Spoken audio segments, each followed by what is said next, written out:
ఢిల్లీపై యుద్ధం ప్రకటించాయి బొద్దింకలు.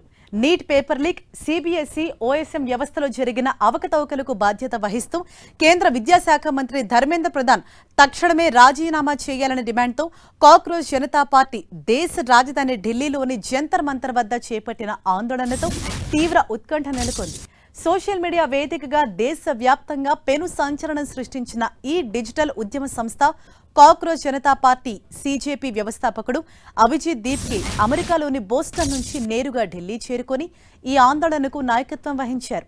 ఇందిరాగాంధీ అంతర్జాతీయ విమానాశ్రయంలో ల్యాండ్ అయిన Abhijit doctor BR Ambedkar my autography పుస్తకాన్ని చేత్తో పట్టుకుని ప్రదర్శిస్తూ ఎయిర్పోర్ట్ నుంచి నేరుగా ఉదయం 11 గంటలకు జంతర్ మంతర్ వద్ద చేరుకున్నారు.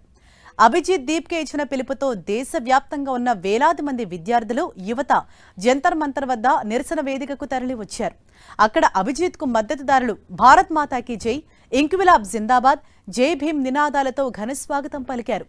ఈ ఆందోళనలో అనేక మంది యువకులు బొద్దింకల వేషధారణలో హాజరై నిరసన తెలపటం ప్రత్యేక ఆకర్షణగా నిలిచింది. ఈ సందర్భంగా విద్యార్థులు కేంద్ర ప్రభుత్వ తీరును ఎండగడుతూ ధర్మేంద్ర ప్రధాన్ రాజీనామా చేయాలి, మేము మేక్ ఇన్ ఇండియా అడిగితే మీరు లీక్ ఇన్ ఇండియా ఇచ్చారంటూ ప్లకార్డులు పట్టుకుని పెద్ద ఎత్తున నినాదాలు చేశారు.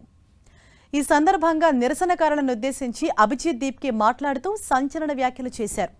బొద్దింకలకు భయం ఉండదని, అవి ఎప్పటికీ చనిపోవని పేర్కొంటూ దేశ యువత కూడా ఇకపై దేనికి భయపడదని, తమ హక్కుల కోసం చివరి వరకు పోరాడుతుందని స్పష్టం చేశారు. పరీక్షల నిర్వహణలో వైఫల్యాలు ఎదురవుతున్నా కేంద్రం నిర్లక్ష్యంగా వ్యవహరిస్తోందని, విద్యాశాఖ మంత్రి ధర్మేంద్ర ప్రధాన్ తన పదవికి రాజీనామా చేసే వరకు తాము పోరాటాన్ని ఆపే ప్రసక్తే లేదని, అప్పటి వరకు విశ్రమించబోమని భీష్మించి కూర్చున్నారు. ముందుగా ప్రకటించిన షెడ్యూల్ ప్రకారం జూన్ 6న ఈ నిరసన కార్యక్రమం జరగడంతో ఢిల్లీ పోలీసులు ఎలాంటి అవాంఛనీయ సంఘటనలు జరగకుండా కట్టుదిట్టమైన చర్యలు చేపట్టారు.